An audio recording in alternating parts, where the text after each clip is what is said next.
నేను కోరుతా ఉన్న కేంద్ర ప్రభుత్వాన్ని బలమున్నది కదా అని చంపుకుంటా పోవుడు కాదు, అది ప్రజాస్వామ్యం కాదు. ఆపరేషన్ కగారును ఆపాలనేటువంటి ముఖ్యమంత్రి గారు మాజీ ముఖ్యమంత్రి కేసీఆర్ గారి డిమాండ్ ఏదైతే ఉందో దానికి సంపూర్ణమైన మద్దతు తెలియజేస్తుంది.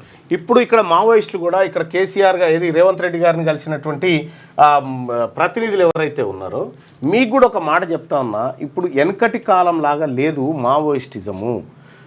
ఇప్పుడున్నటువంటి టెక్నాలజీ నీకు డైరెక్ట్గా ఎవడు పోవాల్సిన పని లేదు. డ్రోను అదంతా అదే పైకి ఎగిరి ఎనిమి ఏడున్నడో ఎతికి ఎనిమిని కాల్చి మళ్ళీ వస్తుంది అదే డ్రోను. అంతే, అది గుట్టనా సొరంగమా ఏదని కాదు, ఆర్టిఫిషియల్ ఇంటెలిజెన్స్ ద్వారా వస్తూ ఉంది. ఈ రోజుల్లో మీరు మనగడ సాగించలేరు. ఇంకా వేరే తుపాకీ కొట్టంతోనే సాధ్యమని ఎవరైనా నేతలు చెప్తే మీరు పోయిన ఆయనలకు మీరు పోయి వాళ్ళని తోలుకోలేదు.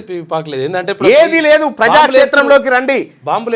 మావోయిస్టులారా మీరు లొంగిపోయి ప్రజాక్షేత్రంలోకి వచ్చి ప్రజా ఉద్యమాల్లో ప్రజాస్వామ్యయుతంగా పాల్గొనండి. అంతేగాని ఇప్పుడు వీళ్ళ మాటలు నమ్మి ఇంకా తుపాకీ కొట్టంతోనే రాజ్యాధికారం అని రాదు కూడా రాదు. మీరు పందా మార్చుకోండి, ప్రజాస్వామ్యయుతంగా జనజీవన స్రవంతిలో కలిసి ఈ ప్రజా ఉద్యమాలను నిర్మించండి. అప్పుడు మాత్రమే సక్సెస్ అవుతుంది, లేకపోతే ఒట్టిదే.